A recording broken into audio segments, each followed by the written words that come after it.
Hello everyone, my name is Mariam Mokhtar. When the convicted felon Najib Abdul Razak made headlines in the newspapers for lodging and dodging his appeal, three things stood out. First, the Rakyat did not place Najib in the dock. They put the judiciary on the stand. Second, the authorities were too lenient with Najib. And third, we did not have to be repeatedly reminded of Najib's guilt. Once was enough. And remember that both the federal and appeal courts found him guilty. Malaysians are screaming for justice. In recent months, we were forced to put up with the several corrupt politicians being set free. And ever since he was sentenced on 28th of July 2020, we watched Najib convince his gullible supporters that he is innocent of the 7 charges of criminal breach of trust, money laundering and abuse of power. Hordes of his admirers, mostly women, cried and protested that he was innocent. They are probably intellectually challenged and refused to acknowledge the paper trails and the evidence presented in court. Equally puzzling was that Najib has retained his honorific. When will his datukship be revoked? What does that mean to the rest of us?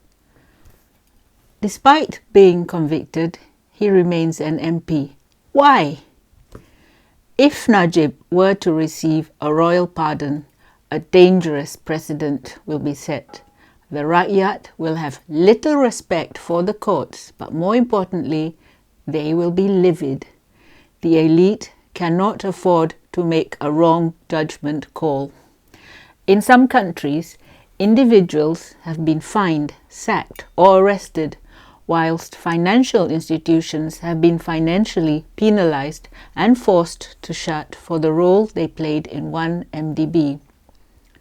The royal pardon will further complicate matters. Najib roams the countryside like a free man, and he should thank his lucky stars that the Malaysian authorities are a sentimental and emotional lot for making this possible. Perhaps luck has nothing to do with it. He once said, "Cash is king." The primary goal of money is this: influence. Najib knows that decision makers in government value the power of money to influence their thinking. Are the authorities reluctant to jail Najib?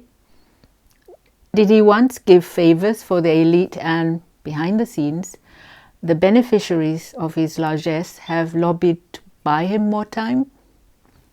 Perhaps the authorities are aware of the domino effect.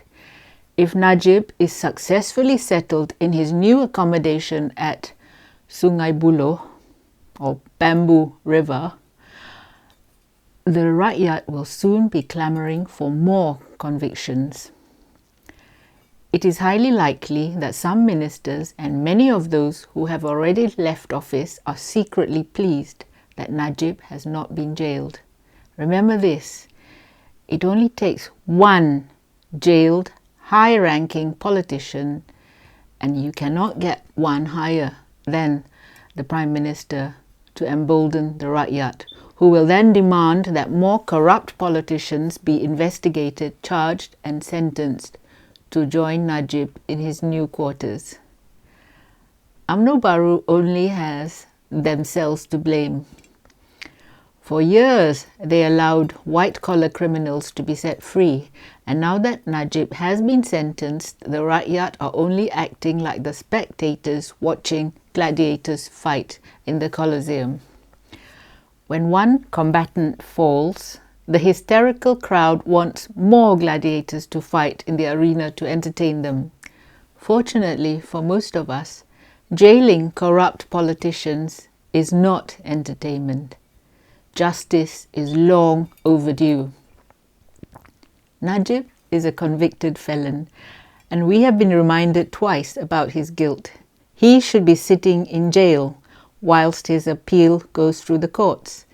Isn't that how the legal system is supposed to work, given that we inherited the British legal system? Najib should pay his 240 million ringgit fine now, and if he wins his latest appeal, the money can be returned to him.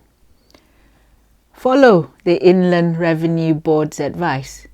Pay first, talk later. Instead, we see Najib being escorted by police outriders wherever he goes, and in between visits by his supporters, he lounges about in his mansion, protected by police guards. He can travel outside Malaysia, unlike the cartoonist Zuna, who was banned from travel as punishment for highlighting corruption during Najib's premiership. Najib recently travelled to Singapore to play golf, when he should instead be playing with his new grandchild. And yet, the police cannot even go to Singapore to investigate a certain banker's husband who is alleged to be involved in the 1MDB scandal.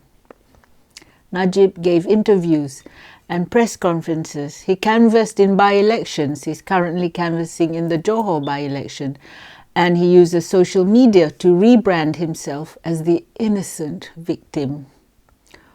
All of these deliver the wrong message to the Rakyat.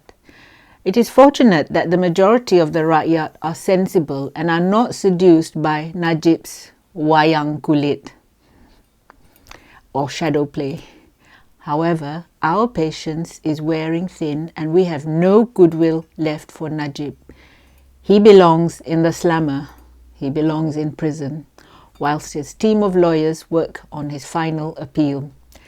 In other countries, developing and even banana republics, the former Prime Minister or President of the country is immediately taken to prison as soon as he or she is found guilty and sentenced.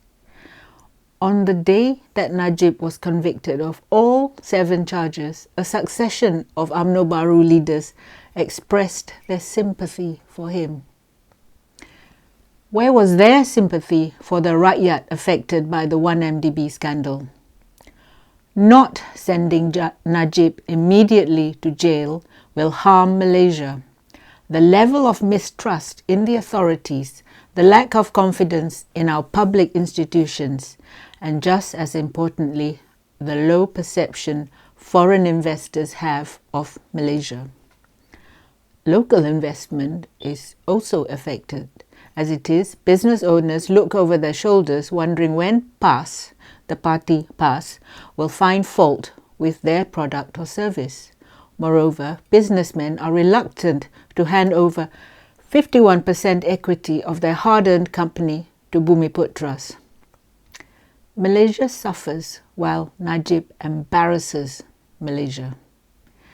There should be no delay in placing him behind bars for Malaysia to start healing again. Why allow one man to hold the whole nation to ransom? Thank you for listening. Speak to you soon. If you like my videos, please press like and subscribe to my YouTube channel. Please also visit my Patreon channel if you wish to sponsor me. Thank you.